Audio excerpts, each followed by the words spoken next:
ಪಾಠವನ್ನು ಶುರು ಮಾಡೋಣ.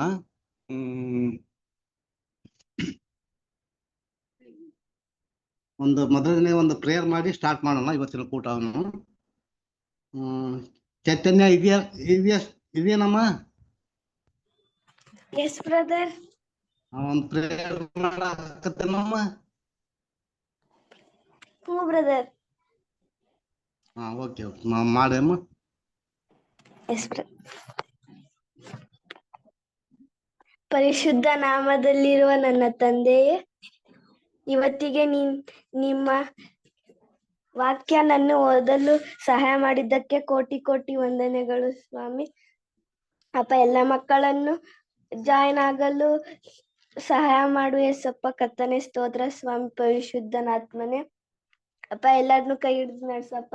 ಪರಲೋಕದಿಂದ ಇಳಿದು ಬಾರಪ್ಪ. ಕರ್ತನೇ ಸ್ತೋತ್ರ ಸ್ವಾಮಿ. ಪರಲೋಕದಲ್ಲಿರುವ ನಮ್ಮ ತಂದೆ, ಆಮೇಲೆ. ಥ್ಯಾಂಕ್ ಯು ಅಮ್ಮ, ಥ್ಯಾಂಕ್ ಯು. ಚೈತನ್ಯ, ನಿಂದ ಹೆಸರು ಮೊದಲಿದೆ. ನೀನು ಋತುಗಳ ಬಗ್ಗೆ ಏನ್ ತಿಳ್ಕೊಂಡಿದ್ದಿ ಹೇಳಮ್ಮ. ಕ್ರಿಸ್ತನಲ್ಲಿ ಕರೆಯಲ್ಪಟ್ಟಂತಹ ಎಲ್ಲ ಸಹೋದರ ಮತ್ತು ಸಹೋದರಿಗೆ ವಂದನೆಗಳು. ಈಗ ನಾವು ರೋತಳ ಚರಿತ್ರೆಯನ್ನು ನೋಡೋಣ.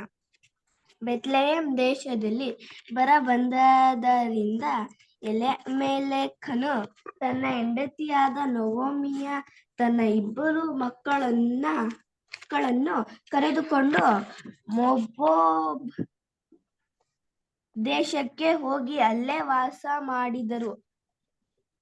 ಕೆಲವು ವರ್ಷಗಳ ನಂತರ ನೊವೊಮಿಯ ಗಂಡ ಎಲಿಮೆಲೆಕ ಸಾಯುತ್ತಾನೆ. ನೊವೊಮಿ ನಂತರದ ದಿನಗಳಲ್ಲಿ ತನ್ನ 2 ಮಕ್ಕಳಿಗೆ ಮೋವಾಬ್ ದೇಶದ ಓರ್ಪ ಮತ್ತು ರೋತಳನ್ನು ಮದುವೆ ಮಾಡಿಸ್ತಾಳೆ. ಸುಮಾರು 10 ವರ್ಷದ ನಂತರ ನೊವೊಮಿಯ 2 ಮಕ್ಕಳು ಸತ್ತು ಹೋಗ್ತಾರೆ. ದೇವರು ತನ್ನ ಜನರಿಗೆ ದಯೆ ತೋರಿಸಿ ಅವರಿಗೆ ಆಹಾರವನ್ನ ಅನುಗ್ರಹಿಸ್ತಾರೆ ಎಂಬುವ ಮಾತನ್ನು ಕೇಳಿದ ನೊವೊಮಿ ಬೆತ್ಲೆಹೇಮ್ಗೆ ಹರಡುತ್ತಾಳೆ.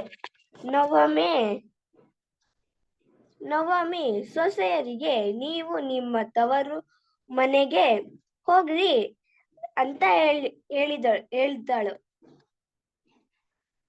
ಆಗ ಓಪ್ ಮತ್ತು ರೋತಾಳು, ನಾವು ನಿನ್ನ ಜೊತೆಯಲ್ಲೇ ಬರ್ತೀವಿ ಅಂತಾರೆ. ಅದಕ್ಕೆ ನೊವೊಮಿಯು, ನೀವು ನನ್ನ ಜೊತೆ ಬರುವುದಕ್ಕೆ ನೀವು ಮದುವೆ ಮಾಡಿಕೊಂಡು ಸುಖದಿಂದಿರಿ ಅಂತ ಹೇಳ್ತಾಳೆ. ಆಗ ಓರ್ಪಳು ಅತ್ತೆಯನ್ನ ಮುದ್ದಿಟ್ಟು ಹೊರಟು ಹೋಗ್ತಾಳೆ. ಆದರೆ ರೋತಾಳು ಅತ್ತೆಯ ಜೊತೆಯಲ್ಲಿ ಇದ್ಲು. ನೊವೊಮಿ ರೋತಳಿಗೆ, ನೀನು ಆಕೆಯ ಜೊತೆಯಲ್ಲಿ ಹೋಗು ಅಂತ ಹೇಳ್ತಾಳೆ. ಅದಕ್ಕೆ ರೋತಾಳು, ನಿನ್ನನ್ನು ಬಿಟ್ಟು ನಾನು ಹೋಗುವುದಿಲ್ಲ. ನೀನು ಎಲ್ಲಿಗೆ ಹೋದರೂ ನಾನು ಅಲ್ಲಿಗೆ ಬರುವೆನು. ನಿನ್ನ ದೇವರೇ ನನ್ನ ದೇವರು ಅಂತ ಹೇಳ್ತಾಳೆ. ನೊವೊಮಿ ಮತ್ತು ರೋತಾಳ್ ಬೆತ್ಲೆಹೇಮ್ ಊರಿಗೆ ಬಂದಾಗ ಜವಗೋದಿಯ ಸುಗ್ಗಿಯ ಕಾಲ ಪ್ರಾರಂಭವಾಗ್ತು. ನೊವೊಮಿಯ ಗಂಡ ಎಲಿಮೆಲೆಕನ ಗೋತ್ರದಲ್ಲಿ ಬೂವಜನೆಂಬ ಒಬ್ಬ ಶ್ರೀಮಂತ ಸಂಬಂಧಿಯಿಂದ ಅವನ ಹೊಲದಲ್ಲಿ ರೋತಾಳು ಜವಗೋದಿಯನ್ನು ತೆಗೆದುಕೊಂಡು ಅತ್ತೆಗೆ ತಂದು ಕೊಡ್ತಾಳೆ. ಆಗ ನೊವೊಮಿ, ನೀನು ಯಾರ ಹೊಲದಲ್ಲಿ ಹಾಕಲಾಯಿತು ಅಂತ ಕೇಳ್ತಾಳೆ. ಅದಕ್ಕೆ ರೋತಾಳು, ಭೂವಜನ ಹುಲದಲ್ಲಿ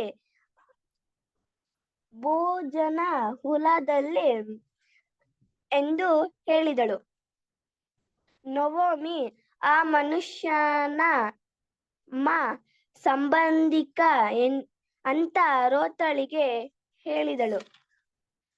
ನವೋಮಿಯು ರೋತಳಿಗೆ ಹೇಳ್ತಾಳೆ, ಭೂವಜನು ನಮ್ಮ ಸಂಬಂಧಿಕ, ಅವನನ್ನು ನೀನು ಮದುವೆ ಆಗು ಅಂತ. ಅದಕ್ಕೆ ರೋತಾಳು, ಭೂವಜನನನ್ನು ನೀನು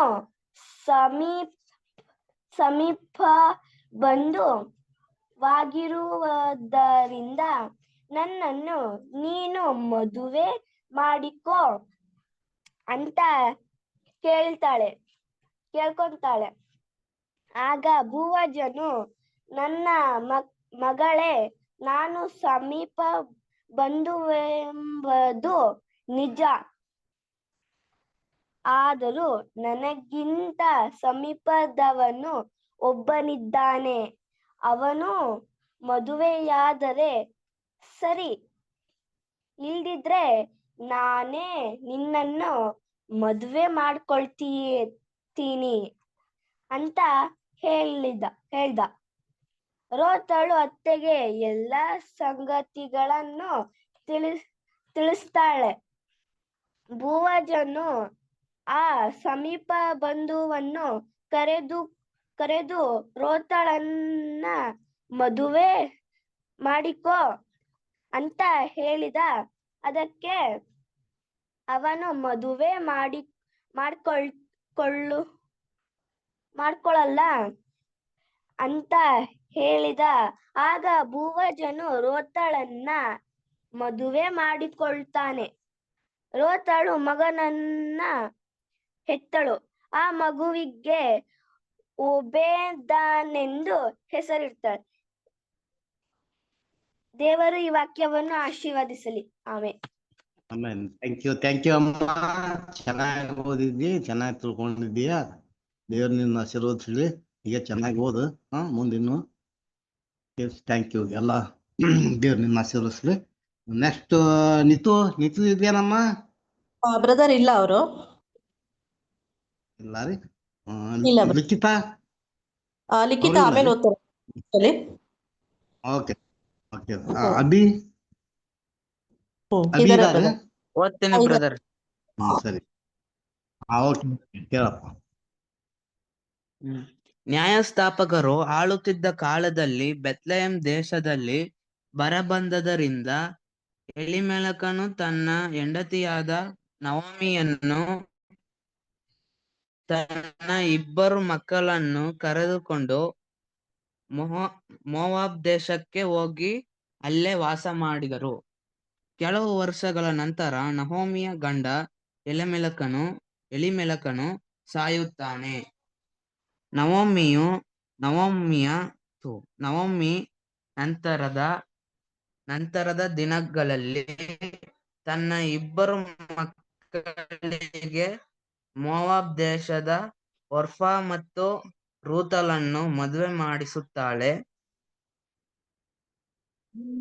ಸುಮಾರು 10 ವರ್ಷದ ನಂತರ ನವೋಮಿಯ 2 ಮಕ್ಕಳು ಸತ್ತು ಹೋಗುತ್ತಾರೆ.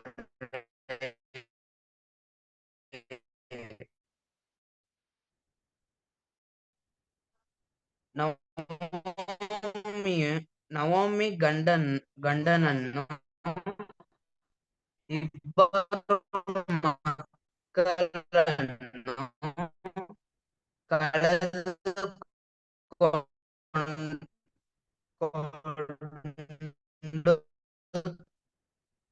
ಕಳೆದುಕೊಂಡಳು. ಯೆಹೋವ ದೇವರು ತನ್ನ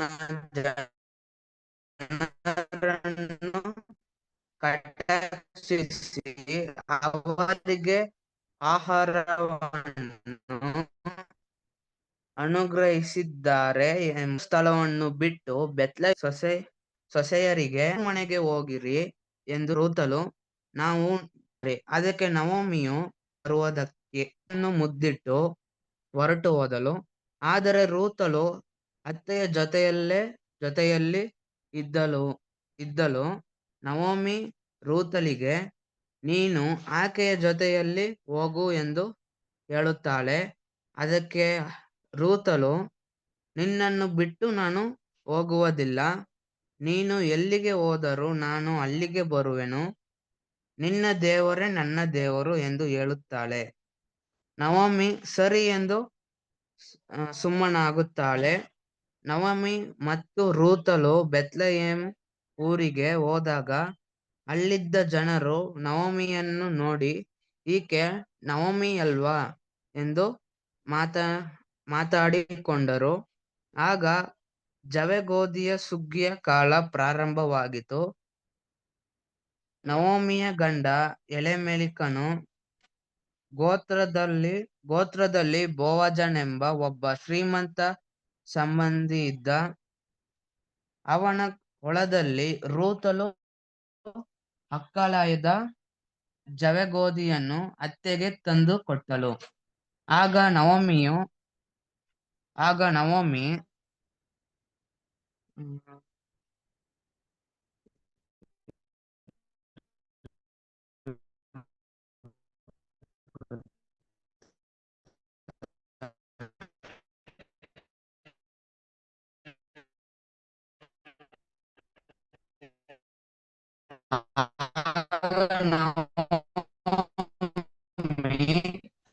ನೀನು ಯಾರ ಹೊಲದಲ್ಲಿ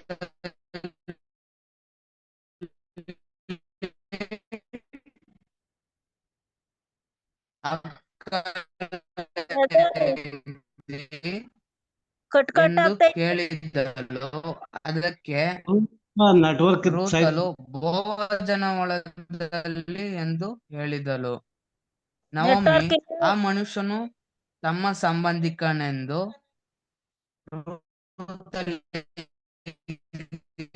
ಹೇಳುತ್ತಾಳೆ. ನವೋಮಿಯು ಸುಖದಿಂದ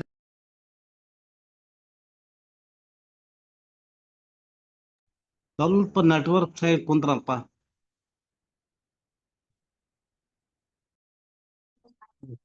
ಈಗ ಬ್ರದರ್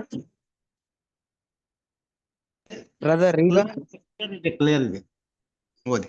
ಹ? ಈಗ ಕ್ಲಿಯರ್ ಇದೆ. ನೀನು ಗೃಹಿಣಿಯಾಗಿ ಸುಖದಿಂದ ಇರು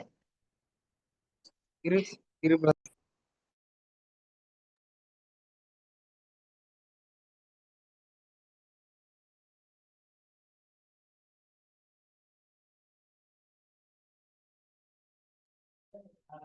ಬ್ರದರ್ ಒಂದ್ ನಿಮಿಷ.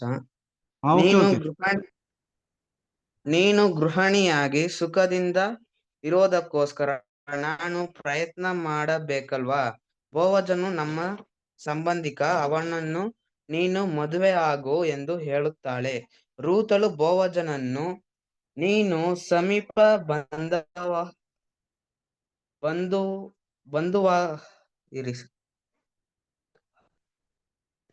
ಬಂಧುವಾಗಿರುವುದರಿಂದ ನನ್ನನ್ನು ನೀನು ಮದುವೆ ಮಾಡಿಕೊ ಎಂದು ಕೇಳುತ್ತಾಳೆ. ಅದಕ್ಕೆ ಬೋವಜನು, ನನ್ನ ಮಗಳೇ, ನಾನು ಸಮೀಪ ಬಂಧುವೆಂದು ನಿಜ. ಆದರೂ ನನಗಿಂತ ಸಮೀಪದವನು ಒಬ್ಬನಿದ್ದಾನೆ. ಅವನು ಮದುವೆಯಾದರೆ ಸರಿ,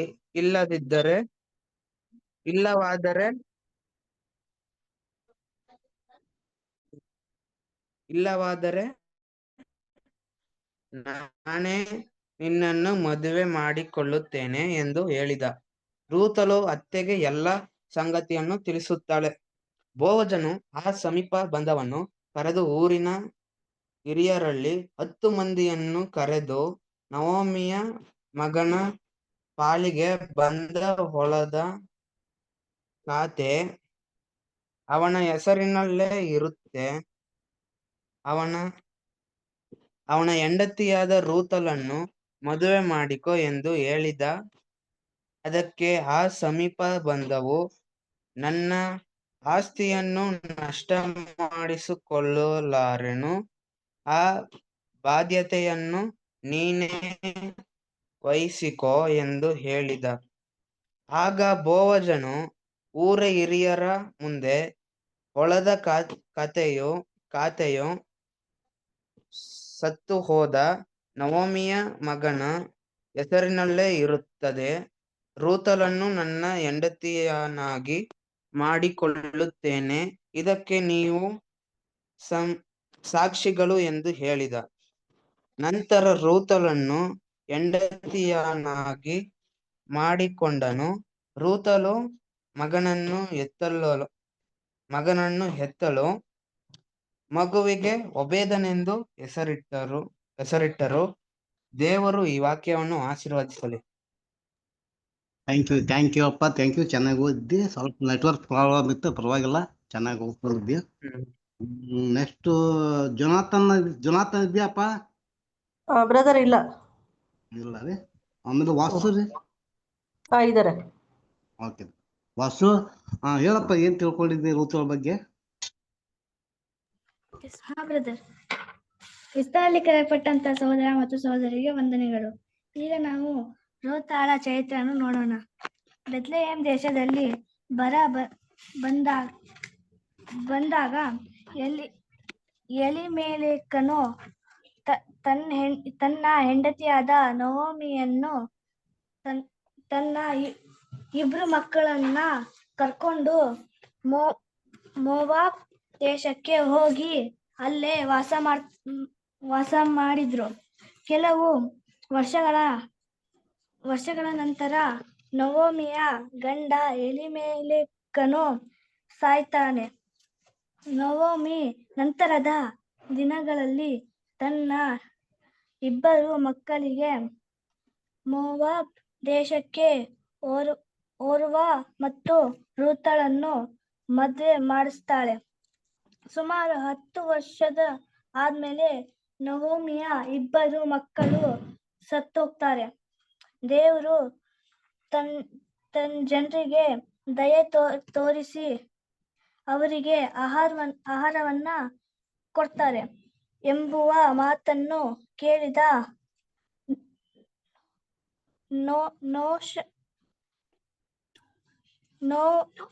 ನವೋಮಿ ಬೆತ್ಲೆಹೇಮಿಗೆ ಹೋಗ್ತಾಳೆ. ನವೋಮಿ ಸೊಸೆಯರಿಗೆ, ನೀವು ನಿಮ್ಮ ತವರು ಮನೆಗೆ ಹೋಗ್ರಿ ಅಂತ ಹೇಳ್ತಾಳೆ. ಓರ್ವ ಮತ್ತು ರೂತಳು, ನಾವು ನಿನ್ನ ಜೊತೆಯಲ್ಲಿ ಬರ್ತೀವಿ ಅಂತಾರೆ. ಅದಕ್ಕೆ ನವೋಮಿಯು, ನೀವು ನನ್ನ ಜೊತೆ ಬರೋದಕ್ಕೆ ಯಾಕೆ ಬರ್ತಿದ್ದೀರಾ? ನೀವು ಮದುವೆ ಮಾಡ್ಕೊಂಡು ಸುಖದಿಂದಿರಿ ಅಂತ ಹೇಳ್ತಾಳೆ. ಆಗ ಓರ್ಪಳು ಅತ್ತೆಯನ್ನು ಮುದ್ದಿಟ್ಟು ಹೊರಟು ಹೋದಳು. ಆದ್ರೆ ರೂತಳು ಅತ್ತೆಯ ಜೊತೆಯಲ್ಲಿ ಇದ್ಲು. ನವೋಮಿ ರೂತಳಿಗೆ, ನೀನು ಆಕೆಯ ಜೊತೆಯಲ್ಲಿ ಹೋಗು ಅಂತ ಹೇಳ್ತಾಳೆ. ಅದಕ್ಕೆ ರೂತಳು, ನಿನ್ನನ್ನು ಬಿಟ್ಟು ನಾನು ಹೋಗೋಲ್ಲ. ನೀನು ಎಲ್ಲಿಗೆ ಹೋದ್ರು ನಾನು ಅಲ್ಲಿಗೆ ಬರ್ತೀನಿ. ನಿನ್ನ ದೇವರೇ ನನ್ನ ದೇವರು ಅಂತ ಹೇಳ್ತಾಳೆ. ನವೋಮಿ ಮತ್ತು ರೂತಳು ಬೆತ್ಲೆಹೇಮ್ ಊರಿಗೆ ಬಂದಾಗ ಜವ-ಗೋಧಿಯ ಸುಗ್ಗಿಯ ಕಾಲ ಪ್ರಾರಂಭವಾಯಿತು. ನವೋಮಿಯ ಗಂಡ ಎಲಿಮೆಲೆಕನು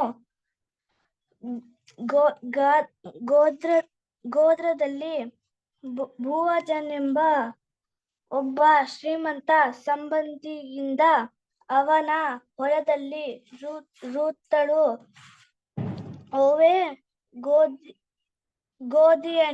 ಜವ-ಗೋಧಿಯನ್ನು ತೆಗೆದುಕೊಂಡು ಅತ್ತೆಗೆ ತಂದು ಕೊಡ್ತಾಳೆ. ಆಗ ನವೋಮಿ, ನೀನು ಯಾರ ಹೊಲದಲ್ಲಿ ಹಾಕಲಾಯಿ ಎಂದು ಕೇಳಿದ್ಲು. ಅದಕ್ಕೆ ರೂತಳು, ಬೋವಜನ ಹೊಲದಲ್ಲಿ ಅಂತ ಹೇಳಿದ್ಲು. ನವೋಮಿ ಆ ಮನುಷ್ಯ ನಮ್ಮ ಸಂಬಂಧಿಕ ಅಂತ ರೂತಳಿಗೆ ಹೇಳ್ತಾಳೆ. ನವೋಮಿಯ ರೂತಳಿಗೆ ಹೇಳ್ತಾಳೆ, ಭೂವಜನು ನಮ್ಮ ಸಂಬಂಧಿಕೆ, ಅವನನ್ನು ನೀನು ಮದುವೆ ಆಗು ಅಂತ. ಅದಕ್ಕೆ ರೂತಳು, ಭೂವಜನನ್ನು ನೀನು ಸಮೀಪ ಬಂಧುವಾಗಿರುವುದರಿಂದ ನನ್ನನ್ನು ನೀನು ಮದುವೆ ಮಾಡ್ಕೋ ಅಂತ ಕೇಳ್ತಾಳೆ. ಆಗ ಭೂವಜನು, ನನ್ನ ಮಕ್ಕಳೇ, ನಾನು ಸಮೀಪ ಬಂಧುವೆಂಬುದು ನಿಜ. ಆದರೂ ನನಗಿಂತ ಸಮೀಪದವನು ಒಬ್ಬನಿದ್ದಾನೆ. ಅವನು ಮದುವೆಯಾದ್ರೆ ಸರಿ, ಇಲ್ಲವಾದ್ರೆ ನಾನೇ ನಿನ್ನ ಮದುವೆ ಮಾಡ್ಕೊಳ್ತೀನಿ ಅಂತ ಹೇಳಿದ. ರೂತಳು ಅತ್ತೆಗೆ ಎಲ್ಲ ಸಂಗತಿಗಳನ್ನು ತಿಳಿಸುತ್ತಾಳೆ. ಭೂವಜನು ಆ ಸಮೀಪ ಬಂಧುವನ್ನು ಕರೆದು ರೂತಳಿಗೆ ಮದುವೆ ಮಾಡ್ಕೊ ಅಂತ ಹೇಳಿದ. ಅದಕ್ಕೆ ಅವನು ಮದುವೆ ಮಾಡಿಕೊಳ್ಳುವುದಿಲ್ಲ ಅಂತ ಹೇಳ್ದ. ಆಗ ಭೂವಜನು ರೂತಳನ್ನು ಮದುವೆ ಮಾಡಿಕೊಳ್ತಾನೆ. ರೂತಳು ಮಗನನ್ನು ಹೆತ್ತಳು. ಆ ಮಗುವಿಗೆ ಒಬೇದನೆಂದು ಹೆಸರಿಟ್ಟಾಳೆ. ದೇವರು ಈ ವಾಕ್ಯವನ್ನು ಆಶೀರ್ವದಿಸಲಿ. ಆಮೇಲೆ ಥ್ಯಾಂಕ್ ಯು ಅಮ್ಮ, ಥ್ಯಾಂಕ್ ಯು. ಚೆನ್ನಾಗಿ ಓದಿದ್ರಿ. ದೇವ್ರ ನಿನ್ನ ಆಶೀರ್ವದಿಸ್ಲಿ. ಇನ್ನೂ ಚೆನ್ನಾಗಿ ಓದು. ದೇವಸ್ಥಾನ ಬಗ್ಗೆ ಚೆನ್ನಾಗಿ ತಿಳ್ಕೊಂಡಿದ್ಯಾ. ನೆಕ್ಸ್ಟ್ ಸುತೀನಿದ್ಯೇನಪ್ಪ? ಬ್ರದರ್ ಹುಷಾರಿಲ್ಲ, ಆಸ್ಪತ್ರೆಯಲ್ಲಿ ಇದೀವಿ. ಹೌದಾ? Okay okay okay. ದೇವ್ರ ನಾವೆಲ್ಲ ಪ್ರೇಯರ್ ಮಾಡ್ತೇವಮ್ಮ. ಚೆನ್ನಾಗಿ ಓಕೆ. ನೆಕ್ಸ್ಟ್ ತರುಣ್ ಲೋಕೇಶ್. ತರುಣ್ ಲೋಕೇಶ್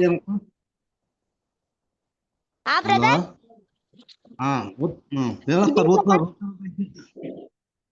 ರೂತಳ ಬಗ್ಗೆ ಏನ್ ತಿಳ್ಕೊಂಡು ಮಾತಾಡಪ್ಪ. ಕ್ರಿಸ್ತನಲ್ಲಿ ಕರೆಯಲ್ಪಟ್ಟ ಎಲ್ಲಾ ಸಹೋದರಿಯರಿಗೂ ವಂದನೆಗಳು. ರೂತಳ ಚರಿತ್ರೆಯನ್ನು ಇವತ್ತು ನಾವು ತಿಳಿದುಕೊಳ್ಳೋಣ. ನ್ಯಾಯಸ್ಥಾಪಕರು ಆಳುತ್ತಿದ್ದ ಕಾಲದಲ್ಲಿ ಬೆತ್ಲೆಹೇಮ್ ದೇಶದಲ್ಲಿ ಬರ ಬಂದಿದ್ದರಿಂದ ಎಲೀಮೆಲೆಕನು ತನ್ನ ಹೆಂಡತಿಯಾದ ನಹೋಮಿಯನ್ನು ತನ್ನ 2 ಮಕ್ಕಳನ್ನು ಕರೆದುಕೊಂಡು ಮೋವಾಬ್ ದೇಶಕ್ಕೆ ಹೋಗಿ ಅಲ್ಲೇ ವಾಸ ಮಾಡುತ್ತಾಳೆ. ಕೆಲವು ವರ್ಷಗಳ ನಂತರ ನಹೋಮಿ ಗಂಡ ಎಲೀಮೆಲೆಕನು ಸತ್ತು ಹೋಯ್ತಾನೆ. ನಹೋಮಿ ನಂತರ ದಿನಗಳಲ್ಲಿ ತನ್ನ 2 ಮಕ್ಕಳನ್ನು ಮೋವಾಬ್ ದೇಶದ ಓರ್ಪ ಮತ್ತು ರೂತಳನ್ನು ಮದುವೆ ಮಾಡಿಸುತ್ತಾಳೆ. ಸುಮಾರು 10 ವರ್ಷ ನಂತರ ನಹೋಮಿಯ 2 ಮಕ್ಕಳು ಸತ್ತು ಹೋಗ್ತಾರೆ. ನಹೋಮಿಯ ಗಂಡ ನನ್ನು 2 ಮಕ್ಕಳನ್ನು ಕಳೆದುಕೊಂಡಿರ್ತಾಳೆ. ಯೆಹೋವ ದೇವರು ತನ್ನ ಜನರನ್ನು ಕಟಾಕ್ಷಿಸಿ ಅವರಿಗೆ ಆಹಾರ ಅನುಗ್ರಹಿಸಿದ್ದಾರೆ ಎಂಬುವ ಮಾತನ್ನು ಕೇಳಿದ ನಹೋಮಿ ತನ್ನಿಂದ ಸ್ಥಾನವನ್ನು ಬಿಟ್ಟು ಬೆತ್ಲೆಹೇಮ್ಗೆ ಹೊರಡುತ್ತಾಳೆ. ನಹೋಮಿ ಸೊಸೆಯರಿಗೆ ಹೇಳ್ತಾಳೆ, ನೀವು ನಿಮ್ಮ ತವರು ಮನೆಗೆ ಹೋಗಿ ಎಂದು ಹೇಳ್ತಾಳೆ. ಆಗ ಓರ್ಪ ಮತ್ತು ರೂತಳು, ನಾವು ನಿನ್ನ ಜೊತೆಯಲ್ಲೇ ಬರುತ್ತೇವೆ ಅನ್ನುತ್ತಾರೆ. ಅದಕ್ಕೆ ನಹೋಮಿಯು, ನನ್ನ ಮಕ್ಕಳೇ, ನೀವು ನನ್ನ ಜೊತೆಯಲ್ಲೇ ಬರುವುದಕ್ಕೆ ನೀವು ಮದುವೆ ಮಾಡಿಕೊಂಡು ಸುಖದಿಂದಿರಿ ಎಂದು ಹೇಳ್ತಾಳೆ. ಆಗ ಓರ್ಪಳು ಅತ್ತೆಯನ್ನು ಮುದ್ದಿಟ್ಟು ಹೊರಟೋಗ್ತಾಳೆ. ಆದರೆ ರೂತಳು ಅತ್ತೆ ಜೊತೆಯಲ್ಲೇ ಇರ್ತಾಳೆ.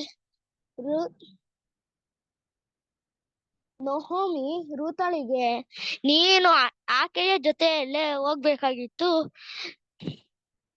ಹೋಗುತ್ತಾಳೆ ಎಂದು. ರೂತಳು, ನಿನ್ನನ್ನು ಬಿಟ್ಟು ನಾನು ಎಲ್ಲಿಗೂ ಹೋಗುವುದಿಲ್ಲ ನಾನು ಅಲ್ಲಿಗೆ ಬರುವೆನು ಎಂದು ನಿನ್ನ ದೇವರು ನನ್ನ ದೇವರು ಎಂದು ಹೇಳ್ತಾಳೆ. ನಹೋಮಿ ಸರಿ ಎಂದು ಸುಮ್ಮನಾಗುತ್ತಾಳೆ. ನಹೋಮಿ ಮತ್ತು ರೂತಳು ಬೆತ್ಲೆಹೇಮ್ಗೆ ಊರಿಗೆ ಹೋದಾಗ ಅಲ್ಲಿದ್ದ ಜನರು ನಹೋಮಿಯನ್ನು ನೋಡಿ, ಈಕೆ ನಹೋಮಿ ಅಲ್ಲವೇ ಎಂದು ಮಾತಾಡಿಕೊಳ್ಳುತ್ತಾರೆ. ಆಗ ಗೋಧಿಯ ಸುಗ್ಗಿಯ ಕಾಲ ಪ್ರಾರಂಭವಾಗಿತ್ತು. ನಹೋಮಿಯ ಗಂಡ ಎಲಮೆಕನು ಗೋತ್ರದಲ್ಲಿ ಬೋವಜನೆಂಬ ಒಬ್ಬ ಶ್ರೀಮಂತ ಸಂಬಂಧಿಯಿಂದ ಅವನ ಹೊಲದಲ್ಲಿ ರೂತಳು ಅಕ್ಕಲಾಯದ ಗೋಧಿಯನ್ನು ಅತ್ತೆಗೆ ಎಂದು ತಂದು ಕೊಡುತ್ತಾಳೆ. ಆಗ ನಹೋಮಿ ನೀನು ಯಾರು ಹೊಲದಲ್ಲಿ ಅಕ್ಕಲಾಯ್ದಿ ಎಂದು ಹೇಳುತ್ತಾಳೆ. ಅದಕ್ಕೆ ರೂತಳು ಬೋವಜನ್ ಹೊಲದಲ್ಲಿ ಎಂದು ಹೇಳುತ್ತಾಳೆ. ನಹೋಮಿ ಆ ಮನುಷ್ಯನು ತಮ್ಮ ಸಂಬಂಧಿಕನೆಂದು ರೂತಳಿಗೆ ಹೇಳ್ತಾಳೆ. ನಹೋಮಿ ರೂತಳಿಗೆ, ನೀನು ಗೃಹಿಣಿಯಾಗಿ ಸುಖದಿಂದ ಇರುವುದಕ್ಕೋಸ್ಕರ ನಾನು ಪ್ರಯತ್ನ ಮಾಡಬೇಕಲ್ವಾ? ಬೋವಜನ ನಮ್ಮ ಸಂಬಂಧಿಕರು ಅವನನ್ನು ನೀನು ಮದುವೆ ಆಗು ಎಂದು ಹೇಳ್ತಾಳೆ. ರೂತಳು ಬೋವಜನನ್ನು ನೀನು ಸಮೀಪ ಬಂಧುವಾಗಿರುವುದರಿಂದ ನನ್ನನ್ನು ನೀನು ಮದುವೆ ಮಾಡಿಕೊಳ್ಳುತ್ತೀಯಾ ಎಂದು ಕೇಳುತ್ತಾಳೆ. ಅದಕ್ಕೆ ಬೋವಜನು, ನನ್ನ ಮಗಳೇ, ನಾನು ಸಮೀಪ ಬಂಧುವೆಂಬುದು ನಿಜ. ಆದರೂ ನನಗಿಂತ ಸಮೀಪವಾದವನು ಒಬ್ಬನಿದ್ದಾನೆ. ಅವನು ಮದುವೆಯಾಗದರೆ ಸರಿ, ಇಲ್ಲವಾದರೆ ನಾನೇ ನಿನ್ನನ್ನು ಮದುವೆ ಮಾಡಿಕೊಳ್ತೇನೆ ಎಂದು ಹೇಳ್ತಾರೆ. ರೂತಳು ಅತ್ತೆಗೆ ಎಲ್ಲ ಸಂಗತಿಗಳನ್ನು ತಿಳಿಸುತ್ತಾಳೆ. ಬೋವಜನು ಆ ಸಮೀಪ ಬಂಧುವನ್ನು ಕರೆದು ಊರಿನ ಹಿರಿಯರಿಗೆ 10 ಮಂದಿಯರಿಗೆ ಕರೆದು, ನಹೋಮಿಯ ಮಗನ ಪಾಲಿಗೆ ಬಂದ ಹೊಲದ ಖಾತಿ ಅವನ ಹೆಸರಿನಲ್ಲೇ ಇರುತ್ತೆ.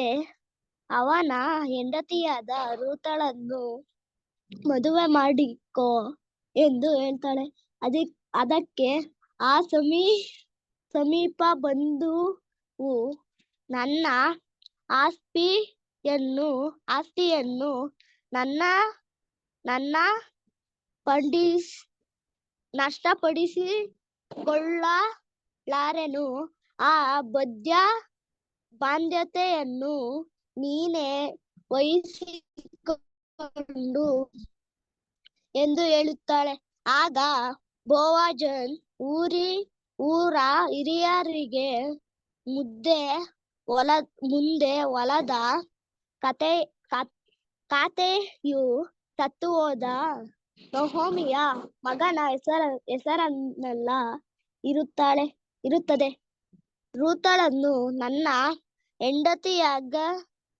ಹೆಂಡತಿಯನ್ನಾಗಿ ಮಾಡಿಕೊಳ್ಳುತ್ತೇನೆ. ಇದಕ್ಕೆ ನೀವು ಸಾಕ್ಷಿಗಳು ಎಂದು ಹೇಳುತ್ತಾಳೆ. ನಂತರ ರೂತಳನ್ನು ಹೆಂಡತಿಯನ್ನಾಗಿ ಮಾಡಿಕೊಂಡು ರೂತಳು ಮಗನನ್ನು ಎತ್ತಳು. ಮಗುವಿಗೆ ಓಬೇದನೆಂದು ಹೆಸರಿಟ್ಟರು. ದೇವರು ಈ ವಾಕ್ಯವನ್ನು ಆಶೀರ್ವದಿಸಲಿ. Thank you. ಥ್ಯಾಂಕ್ ಯು ಅಪ್ಪ, ಚೆನ್ನಾಗಿ ಓದಿ. ದೇವ್ರ ನಿನ್ನ ಆಶೀರ್ವದಿಸ್ಲಿ. ನೆಕ್ಸ್ಟ್ ತನುಶ್ರೀ ಇದೆಯನ್ನಮ್ಮ. ತನುಶ್ರೀ ಬ್ರದರ್ ಓದಿ ಹೇಳಮ್ಮ, ಏನ್ ತಿಳ್ಕೊಂಡಿದ್ದೆ ನೂತನ ಬಗ್ಗೆ ಚೆನ್ನಾಗಿ. ಕೃಷ್ಣನಲ್ಲಿ ಕರೆಯಲ್ಪಟ್ಟ ಎಲ್ಲಾ ಸಹೋದರ ಸಹೋದರಿಯರಿಗೂ ವಂದನೆ. ನ್ಯಾಯಸ್ಥಾಪಕರು ಆಳುತ್ತಿದ್ದ ಕಾಲದಲ್ಲಿ ಬೆತ್ಲೆಹೇಮ್ ದೇಶದಲ್ಲಿ ಬರ ಬಂದಿದ್ರಿಂದ ಎಲ್ಮೆಲೇಕನು ತನ್ನ ಹೆಂಡತಿಯಾದ ನೊಹೊಮಿಯಳನ್ನು ತನ್ನ ಇಬ್ಬರು ಮಕ್ಕಳನ್ನು ಕರೆದುಕೊಂಡು ಮೋವಾಬ್ ದೇಶಕ್ಕೆ ಹೋಗಿ ಅಲ್ಲೇ ವಾಸ ಮಾಡುತ್ತಿರ್ತಾರೆ. ಕೆಲವು ವರ್ಷಗಳ ನಂತರ ನೊಹೊಮಿಯ ಗಂಡ ಎಲ್ಮೆಲೇಕನು ಸತ್ತೋಗ್ತಾನೆ. ನೊಹೊಮಿ ನಂತರದ ದಿನದಲ್ಲಿ ತನ್ನ ಇಬ್ಬರು ಮಕ್ಕಳಿಗೆ ಮೋವಾಬ್ ದೇಶದ ಊಫ್ ಮತ್ತು ರೂತ್ಲನ್ನು ಮದುವೆ ಮಾಡ್ಕೊಡ್ತಾರೆ. ಸುಮಾರು 10 ವರ್ಷದ ನಂತರ ನೊಹೊಮಿಯ ಇಬ್ಬರು ಮಕ್ಕಳು ಸತ್ತೋಗ್ತಾರೆ. ನೊಹೊಮಿ ಗಂಡನನ್ನು ಇಬ್ಬರು ಮಕ್ಕಳನ್ನು ಕಳ್ಕೊಳ್ತಾಳೆ. ಯೆಹೋವ ದೇವರು ತನ್ನ ಜನರನ್ನು ಕಟಾಕ್ಷಿಸಿ ಅವರಿಗೆ ಆಹಾರವನ್ನು ಅನುಗ್ರಹಿಸಿದ್ದಾರೆ ಎಂಬ ಮಾತನ್ನು ಕೇಳಿಸ್ಕೊಳ್ತಾರೆ. ನೊಹೊಮಿ ತಾನಿದ್ದ ಸ್ಥಳದಿಂದ ಬಿಟ್ಟು ಬೆತ್ಲೆಹೇಮಿಗೆ ಹೊರಡ್ತಾಳೆ.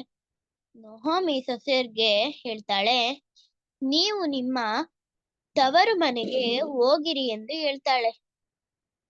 ಆಗ ಓರ್ಫ್ ಮತ್ತು ರೂತಳು, ನಾವು ನಿನ್ನ ಜೊತೆಯಲ್ಲೇ ಬರುತ್ತೀವಿ ಅನ್ನುತ್ತಾರೆ. ಅದಕ್ಕೆ ನೊಹೊಮಿಯು, ನನ್ನ ಮಕ್ಕಳೇ, ನೀವು ನನ್ನ ಜೊತೆ ಬರುವುದೇಕೆ? ನೀವು ಮದುವೆ ಮಾಡಿಕೊಂಡು ಸುಖದಿಂದಿರಿ ಎಂದು ಹೇಳ್ತಾಳೆ. ಆಗ ಓರ್ಫ್ಳು ಅತ್ತೆಯನ್ನು ಬಿಟ್ಟು ಮುದ್ದಿಟ್ಟು ಹೊರಟು ಹೋಗಿದ್ದಳು. ಆದರೆ ರೂತಳು ಅತ್ತೆಯ ಜೊತೆಯಲ್ಲೇ ಇರ್ತಾಳೆ. ನೊಹೊಮಿ ರೂತಳಿಗೆ, ನೀನು ಆಕೆಯ ಜೊತೆಯಲ್ಲೇ ಹೋಗು ಎಂದು ಹೇಳ್ತಾಳೆ. ಅದಕ್ಕೆ ರೂತ್ಳು, ನಿನ್ನನ್ನು ಬಿಟ್ಟು ನಾನು ಹೋಗುದಿಲ್ಲ. ನೀನು ಎಲ್ಲಿಗೆ ಹೋದ್ರು ನಾನು ಅಲ್ಲೇ ಬರ್ತೀನಿ. ನಿನ್ನ ದೇವರು ನನ್ನ ದೇವರು ಎಂದು ಹೇಳ್ತಾಳೆ. ನೊಹೊಮಿ ಸರಿ ಎಂದು ಸುಮ್ಮನಾಗ್ತಾಳೆ. ನೊಹೊಮಿ ಮತ್ತು ರೂತಳು ಬೆತ್ಲೆಹೇಮ್ ಊರಿಗೆ ಹೋದರು. ಅಲ್ಲಿದ್ದ ಜನರು ನೊಹೊಮಿಯನ್ನು ನೋಡಿ, ಈಕೆ ನೊಹೊಮಿ ಅಲ್ವಾ ಎಂದು ಹೇಳ್ತಾರೆ, ಮಾತಾಡ್ಕೊಳ್ತಿರ್ತಾರೆ. ಆಗ ಜವೆಗೋದಿಯ ಸುಗ್ಗಿಯ ಕಾಲ ಪ್ರಾರಂಭವಾಗಿತ್ತು. ನೊಹೊಮಿಯ ಗಂಡ ಎಲ್ಮೆಲೇಕನು ಗೋತ್ರದಲ್ಲಿ ಬೋವಜನೆಂಬ ಒಬ್ಬ ಶ್ರೀಮಂತ ಸಂಬಂಧಿಯಿಂದ ಅವನ ಹೊಲದಲ್ಲಿ ರೂತ್ಳು ಅಂಕಾಲಯದ ಜವೆಗೋದಿಯನ್ನು ಅತ್ತೆಗೆ ತಂದು ಕೊಟ್ಲು. ಆಗ ನೊಹೊಮಿ, ನೀನು ಯಾರ ಹೊಲ ಅಂಕಾಲಯಕ್ಕಿ ಎಂದು ಕೇಳಿದಳು. ಅದಕ್ಕೆ ರೂತ್ಳು, ಬೋವಜನ ಹೊಲದಲ್ಲಿ ಎಂದು ಹೇಳಿದಳು. ನೊಹೊಮಿ, ಆ ಮನುಷ್ಯನು ನಮ್ಮ ಸಂಬಂಧಿಕನೆಂದು ಅವಳಿಗೆ ಹೇಳ್ತಾರೆ. ನೊಹೊಮಿಯು ರೂತ್ಳಿಗೆ, ನೀನು ಗೃಹಿಣಿಯಾಗಿ ಸುಖದಿಂದ ಇರೋದಕ್ಕೋಸ್ಕರ ನಾನು ಪ್ರಯತ್ನ ಮಾಡ್ಬೇಕಲ್ವಾ? ಬೋವಜನನು ನಮ್ಮ ಸಂಬಂಧಿಕ, ಅವನನ್ನು ನೀನು ಮದ್ವೆ ಆಗು ಎಂದು ಹೇಳ್ತಾರೆ. ರೂತ್ಳು, ಬೋವಜನನ್ನು ನೀನು ಸಮೀಪ ಬಂಧುವಾಗಿರುವುದರಿಂದ ನನ್ನನ್ನು ನೀನು ಮದ್ವೆ ಮಾಡ್ಕೊ ಎಂದು ಹೇಳ್ತಾಳೆ. ಅದಕ್ಕೆ ಬೋವಜನು, ನನ್ನ ಮಗಳೇ, ನಾನು ಸಮೀಪಿ ಬಂಧುವುದು ನಿಜ, ಆದರೂ ನನಗಿದ್ದ ಸಮೀಪದವನು ಒಬ್ಬನಿದ್ದಾನೆ. ಅವನು ಮದ್ವೆಯಾದರೆ ಸರಿ, ಇಲ್ಲವಾದರೆ ನಾನೇ ನಿನ್ನನ್ನು ಮದ್ವೆ ಮಾಡ್ಕೋತೇನೆ ಎಂದು ಹೇಳ್ದ. ರೂತ್ಳು ಅತ್ತೆಯ ಎಲ್ಲ ಸಂಗಾತಿಗಳನ್ನು ತಿಳಿಸುತ್ತಾಳೆ. ಬೋವಜನು ಆ ಸಮೀಪ ಬಂಧುವನ್ನು ಕರೆದು ಊರಿನ ಹಿರಿಯರಲ್ಲಿ 10 ಮಂದಿಯನ್ನು ಕರೆದು ನೊಹೋಮಿಯ ಮಗನ ಪಾಲಿಗೆ ಬಂದ ಹೊಲದ ಖಾತೆ ಅವನ ಹೆಸರಿನಲ್ಲೇ ಇರುತ್ತೆ ಎಂದು ಅವನ ಹೆಂಡತಿಯಾದ ರೂತಳನ್ನು ಮದ್ವೆ ಮಾಡ್ಕೋ ಎಂದು ಹೇಳ್ತಾರೆ. ಆದರೆ ಆ ಬಂಧುವು ನನ್ನ ಆಸ್ತಿಯನ್ನು ನಷ್ಟಪಡಿಸಿಕೊಳ್ಳಲಾರೆನು, ಆ ಬಾಧ್ಯತೆಯನ್ನು ನೀನೇ ವಹಿಸಿಕೋ ಎಂದು ಹೇಳಿದ. ಆಗ ಬೋವಜನು ಊರ ಹಿರಿಯರ ಮುಂದೆ ಹೊಲದ ಖಾತೆಯು ಸತ್ತು ಹೋದ ನೊಹೋಮಿಯ ಮಗನ ಹೆಸರಿನಲ್ಲೇ ಇರುತ್ತೆ. ರೂತಳು ನನ್ನ ಹೆಂಡತಿಯನ್ನಾಗಿ ಮಾಡಿಕೊಳ್ಳುತ್ತೇನೆ, ಇದಕ್ಕೆ ನೀವು ಸಾಕ್ಷಿಯಾಗಿ ಎಂದು ಹೇಳಿದ. ನಂತರ ರೂತಳನ್ನು ಹೆಂಡತಿಯನ್ನಾಗಿ ಮಾಡಿಕೊಂಡನು. ರೂತ್ಳು ಮಗನನ್ನು ಎತ್ತಳು. ಮಗನಿಗೆ ಓಬೇದನೆಂದು ಹೆಸರಿಟ್ಲು. ದೇವರು ಈ ವಾಕ್ಯವನ್ನು ಆಶೀರ್ವದಿಸಲಿ. Thank you. ಥ್ಯಾಂಕ್ ಯು ಅಮ್ಮ, ಚೆನ್ನಾಗಿ ಓದಿ. ದೇವ್ರ ನಿಮ್ಮ ಎಷ್ಟೇರ್ ಇದ್ದಾವ ಅಮ್ಮ? ಎಷ್ಟೇರ? ಅಂಕಲ್ ಹಾ, ಓದಿಯಮ್ಮ. ಏನ ತಿಳ್ಕೊಂಡಿದ್ಯಮ್ಮ ಎಷ್ಟೇರ್ ಊಟದ ಬಗ್ಗೆ? ಎಲ್ಲರಿಗೆ ತಿಳಿಸಮ್ಮ. ನ್ಯಾಯಸ್ಥಾಪಕರು ಆಳುತ್ತಿದ್ದ ಕಾಲದಲ್ಲಿ ಬೆತ್ಲೆಹೇಮ್ ದೇಶದಲ್ಲಿ ಬರ ಬಂದದರಿಂದ ಎಲಿಮೆಲೆಕನು ತನ್ನ ಹೆಂಡತಿಯಾದ ನವೋಮಿಯನ್ನು ತನ್ನ 2 ಮಕ್ಕಳನ್ನು ಕರೆದುಕೊಂಡು ಮೋವಾಬ್ ದೇಶಕ್ಕೆ ಹೋಗಿ ಅಲ್ಲೇ ವಾಸ ಮಾಡಿದರು. ಕೆಲವು ವರ್ಷಗಳ ನಂತರ ನವೋಮಿಯ ಗಂಡ ಎಲಿಮೆಲೆಕನು ಸಾಯುತ್ತಾನೆ. ನವೋಮಿ ನಂತರದ ದಿನಗಳಲ್ಲಿ ತನ್ನ 2 ಮಕ್ಕಳಿಗೆ ಮೋವಾಬ್ ದೇಶದ ಓರ್ಫ ಮತ್ತು ರೂತಳನ್ನು ಮದುವೆ ಮಾಡಿಸುತ್ತಾಳೆ. ಸುಮಾರು 10 ವರ್ಷದ ನಂತರ ನವೋಮಿಯ 2 ಮಕ್ಕಳು ಸತ್ತು ಹೋಗುತ್ತಾರೆ. ನವೋಮಿ ಗಂಡನನ್ನು 2 ಮಕ್ಕಳನ್ನು ಕಳೆದುಕೊಂಡಳು. ಯೆಹೋವ ದೇವರು ತನ್ನ ಜನರನ್ನು ಕಟಾಕ್ಷಿಸಿ ಅವರಿಗೆ ಆಹಾರವನ್ನು ಅನುಗ್ರಹಿಸಿದ್ದಾರೆ ಎಂಬುವ ಮಾತನ್ನು ಕೇಳಿದ ನವೋಮಿ ತಾನಿದ್ದ ಸ್ಥಳವನ್ನು ಬಿಟ್ಟು ಬೆತ್ಲೆಹೇಮಿಗೆ ಹೊರಟುತ್ತಾಳೆ. ನವೋಮಿ ಸೊಸೆಯರಿಗೆ ಹೇಳುತ್ತಾಳೆ, ನೀವು ನಿಮ್ಮ ತವರು ಮನೆಗೆ ಹೋಗಿರಿ ಎಂದು ಹೇಳಿದಳು. ಆಗ ಓರ್ಫ ಮತ್ತು ರೂತಳು, ನಾವು ನಿನ್ನ ಜೊತೆಯಲ್ಲೇ ಬರುತ್ತೀವಿ ಅನ್ನುತ್ತಾರೆ. ಅದಕ್ಕೆ ನವೋಮಿಯು, ನನ್ನ ಮಕ್ಕಳೇ, ನೀವು ನನ್ನ ಜೊತೆ ಬರುವುದೇಕೆ? ನೀವು ಮದುವೆ ಮಾಡಿಕೊಂಡು ಸುಖದಿಂದಿರಿ ಎಂದು ಹೇಳುತ್ತಾಳೆ. ಆಗ ಓರ್ಫಳು ಅತ್ತೆಯನ್ನು ಮುದ್ದಿಟ್ಟು ಹೊರಟು ಹೋದಳು. ಆದರೆ ರೂತಳು ಅತ್ತೆಯ ಜೊತೆಯಲ್ಲಿ ಇದ್ದಳು. ನವೋಮಿ ರೂತಳಿಗೆ, ನೀನು ಆಕೆಯ ಜೊತೆಯಲ್ಲಿ ಹೋಗು ಎಂದು ಹೇಳುತ್ತಾಳೆ. ಅದಕ್ಕೆ ರೂತಳು, ನಿನ್ನನ್ನು ಬಿಟ್ಟು ನಾನು ಹೋಗುವುದಿಲ್ಲ, ನೀನು ಎಲ್ಲಿಗೆ ಹೋದರೂ ನಾನು ಅಲ್ಲಿಗೆ ಬರುವೆನು, ನಿನ್ನ ದೇವರೇ ನನ್ನ ದೇವರು ಎಂದು ಹೇಳುತ್ತಾಳೆ. ನವೋಮಿ ಸರಿ ಎಂದು ಸುಮ್ಮನಾಗುತ್ತಾಳೆ.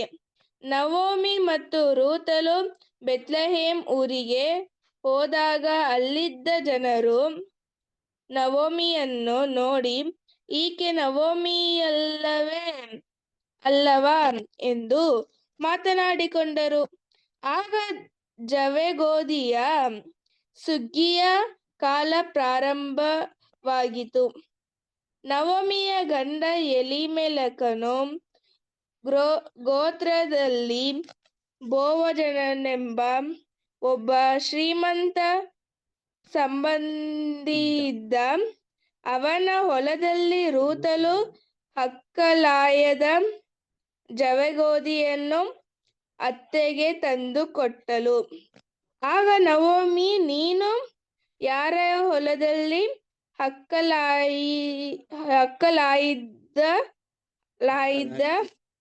ಹಕ್ಕಲಾಯಿದಿ ಎಂದು ಕೇಳಿದಳು.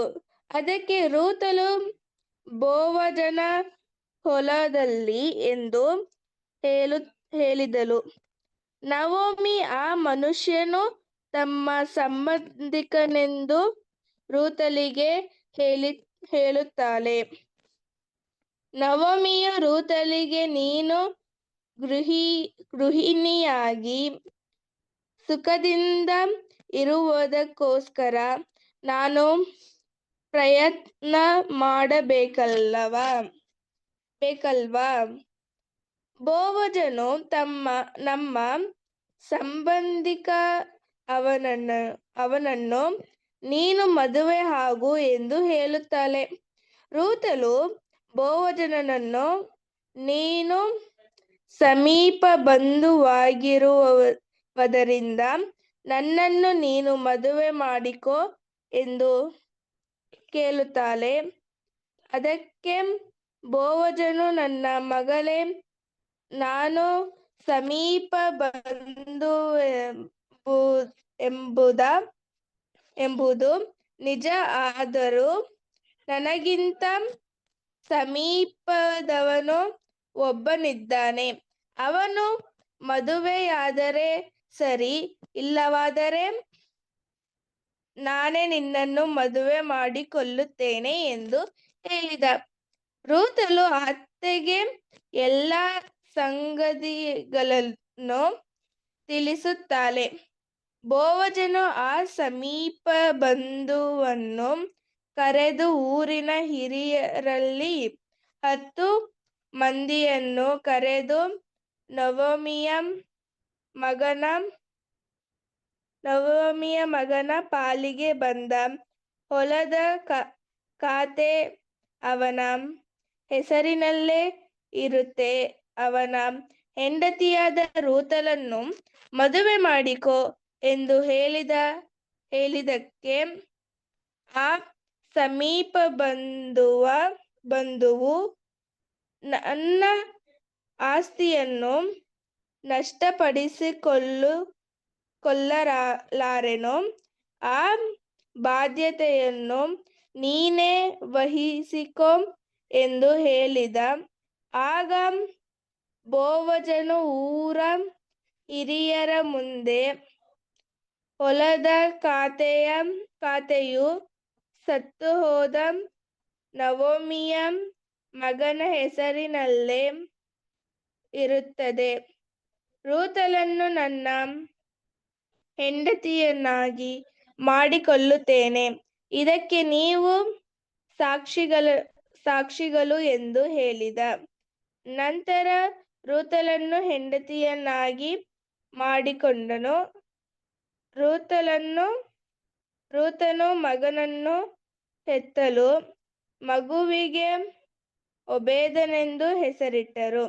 ದೇವರು ಈ ವಾಕ್ಯವನ್ನು ಆಶೀರ್ವದಿಸಲಿ. Amen. Amen amen. Thank you ಅಮ್ಮ, ಥ್ಯಾಂಕ್ ಯು. ಚೆನ್ನಾಗಿ ಓದಿ, ದೇವ್ರು ನಿಮ್ಮನ್ನ ಆಶೀರ್ವದಿಸ್ಲಿ. ಎಲ್ಲಾರು ಚೆನ್ನಾಗಿ ಓದಿದ್ದೀರಿ, ಚೆನ್ನಾಗಿ ತಿಳ್ಕೊಂಡಿದ್ದೀರಿ. ಇನ್ನೂ ಬ್ರದರ್ ಹೆಚ್ಚು ಬಗ್ಗೆ ಹೇಳಿ ಸಿಸ್ಟರ್. ಲಿಖಿತ ಅವ್ರು ಬಂದಿದ್ದಾರೆ ಬ್ರದರ್. ಲಿಖಿತ ಲಿಖಿತ ಬಂದಿದ್ದಾರಮ್ಮ. ಲಿಖಿತ ಹೇಳಮ್ಮ, ಎಷ್ಟರ ಬಗ್ಗೆ ಏನ್ ತಿಳ್ಕೊಂಡಿದ್ಯಾ ಅನ್ನೋದು. ಎಸ್ ಬ್ರದರ್, ಹೇಳ್ತೀನಿ. ಕ್ರಿಸ್ತನಲ್ಲಿ ಕರೆಯಲ್ಪಟ್ಟಂತಹ ಸಹೋದರ ಮತ್ತು ಸಹೋದರಿಯರಿಗೆ ವಂದನೆಗಳು. ಈ ದಿನ ನಾವು ರೂತಳ ಚರಿತ್ರೆಯನ್ನು ನೋಡೋಣ. ಅದು ನ್ಯಾಯಾಧಿಪತಿಗಳು ಆಳುತ್ತಿರ್ತಕ್ಕಂಥ ಕಾಲವಾಗಿರುತ್ತೆ. ಆ ಕಾಲದಲ್ಲಿ ಬೆತ್ಲೆಹೇಮ್ ದೇಶದಲ್ಲಿ ಭಾರಿ ಭೂಕೋಪ ಅಂದ್ರೆ ಬರ ಮತ್ತೆ ಕ್ಷಾಮ ಬಂದಿರುತ್ತೆ. ಇದರಿಂದಾಗಿ ಎಲಿಮೆಲೆಕ್ ಮತ್ತೆ ಅವರ ಕುಟುಂಬ ಮೊವಾಬ್ಗೆ ಹೋಗಲು ಕಾರಣವಾಗಿರುತ್ತೆ. ಎಲಿಮೆಲೆಕ್ ತನ್ನ ಪತ್ನಿ ನವೋಮಿ ಮತ್ತು ಇಬ್ಬರು ಮಕ್ಕಳಾದ ಮಾಲ್ಹೋನ್ ಮತ್ತು ಕಿಲ್ಯೋನ್ ತಮ್ಮ ಜೀವನೋಪಾಯಕ್ಕಾಗಿ ಮೊವಾಬ್ ದೇಶಕ್ಕೆ ವಲಸೆ ಹೋಗ್ತಾರೆ. ಮೊವಾಬ್ ಬಂದ ಕೆಲವು ವರ್ಷಗಳಲ್ಲೇ ಎಲಿಮೆಲೆಕ್ ನಿಧನರಾಗ್ತಾರೆ. ಇದರಿಂದ ನವೋಮಿ ವಿಧವೆ ಆಗ್ತಾಳೆ.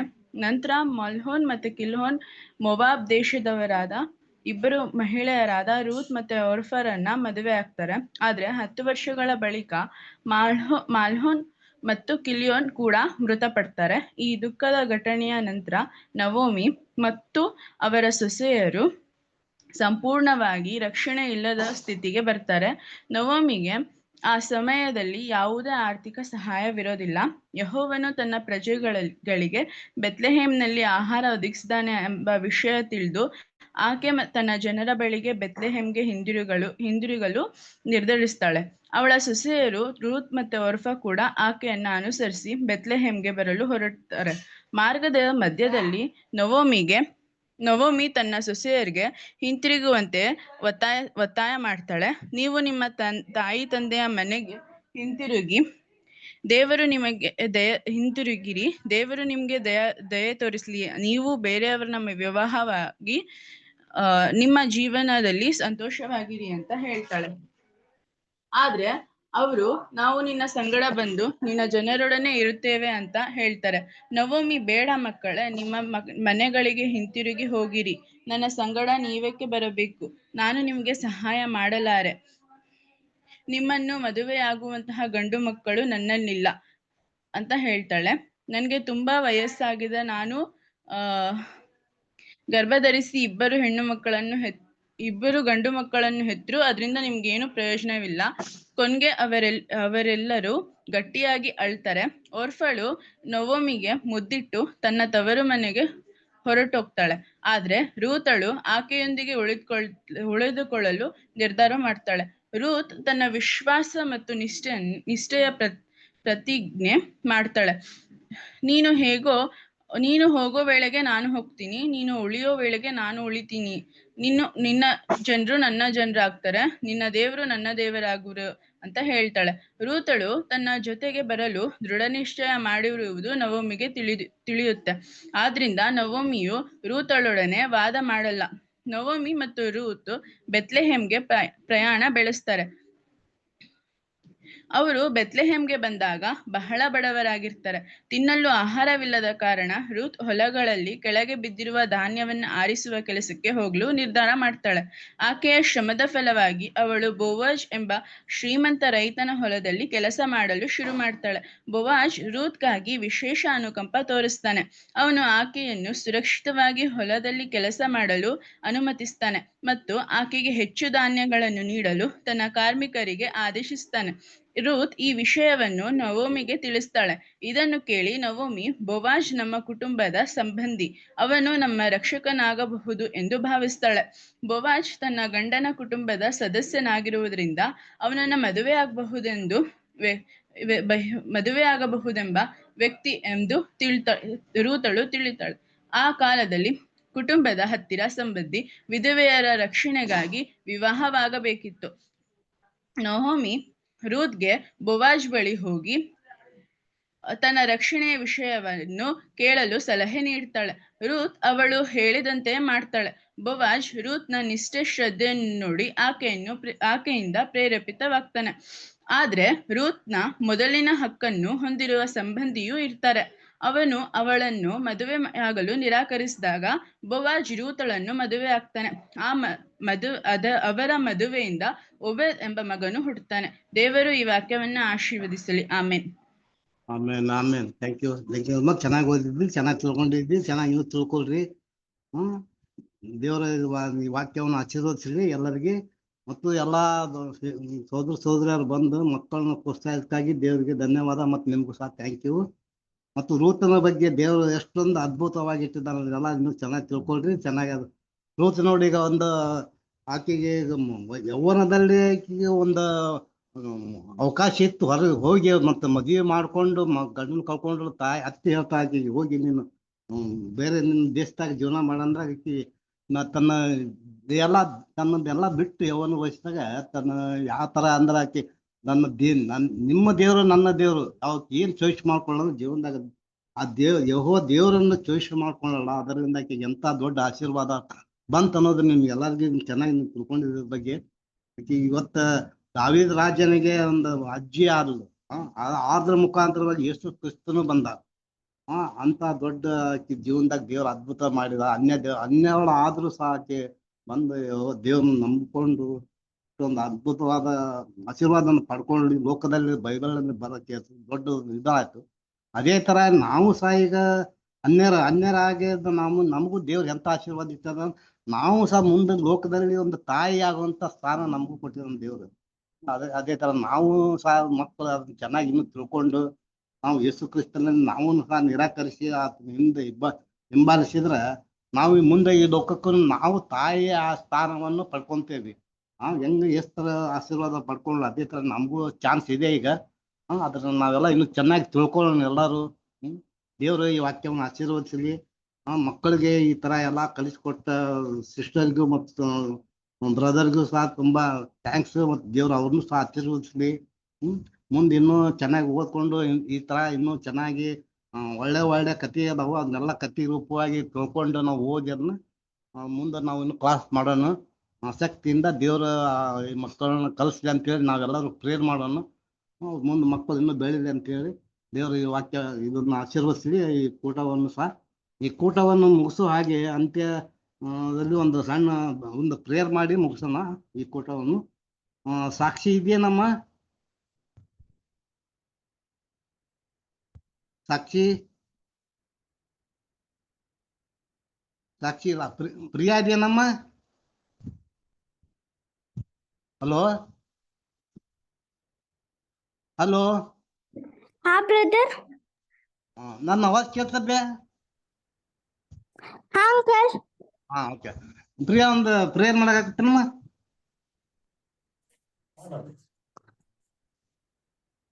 ಹಲೋ ಮಾಡ್ತೀನಿ ಅಂಕಲ್. ಓಕೆ ಮಾಡಮ್ಮ, ಪ್ರೇಯರ್ ಮಾಡು. ಎಲ್ಲರೂ ಕಣ್ಣು ಮುಚ್ಚಿಕೊಳ್ಳೋಣ. ಪರಲೋಕದಲ್ಲಿ ಇರುವ ನಮ್ಮ ತಂದೆ ದೇವರೇ, ನಿಮ್ಗೆ ಕೋಟಿ ಕೋಟಿ ಸ್ತೋತ್ರ ಮಾಡ್ತೇನಪ್ಪ. ಅಪ್ಪ ತಂದೆ ದೇವರೇ, ಈ ಒಂದು ಸಮಯದಲ್ಲಿ ನೀನು ಆಶೀರ್ವದಿಸಪ್ಪ. ಎಲ್ಲರೂ ಚೆನ್ನಾಗಿ ಓದಿದ್ರಪ್ಪ, ಇನ್ನೂ ಚೆನ್ನಾಗಿ ಓದುವಂತೆ ಸಹಾಯ ಮಾಡಪ್ಪ ದೇವ್ರೆ. ಎಲ್ಲರನ್ನು ಆಶೀರ್ವದಿಸಪ್ಪ ದೇವ್ರೆ. ನಿಮ್ಮ ಕೈಲಿ ಇದೀವಪ್ಪ ನಾವು ದೇವ್ರೆ. ಯಾವಾಗ್ಲೂ ನಿಮ್ ಜೊತೆನೆ ಇರ್ತೀವಪ್ಪ ದೇವ್ರೆ. ನಮ್ಮನ್ನ ಸಹಾಯ ಮಾಡಪ್ಪ, ನಮ್ಮನ್ನ ಆಶೀರ್ವದಿಸಪ್ಪ. ಇನ್ನು ಹೆಚ್ಚಾಗಿ ನಾವು ನಿನ್ನ ಬಗ್ಗೆ ತಿಳ್ಕೊಳ್ಳುವಂತೆ ಸಹಾಯ ಮಾಡು. ಇಷ್ಟೇನ ಪ್ರಾರ್ಥನೆ ಮಾಡಿ ಮುಗಿಸ್ತಾನಪ್ಪ ತಂದೆ. ಆಮೇನ್. ಆಮೇಲೆ ಥ್ಯಾಂಕ್ ಯು ಅಮ್ಮ. ಎಲ್ಲರಿಗೆ ಥ್ಯಾಂಕ್ ಯು. ನಮಸ್ಕಾರ. Good night. Hello. Good night.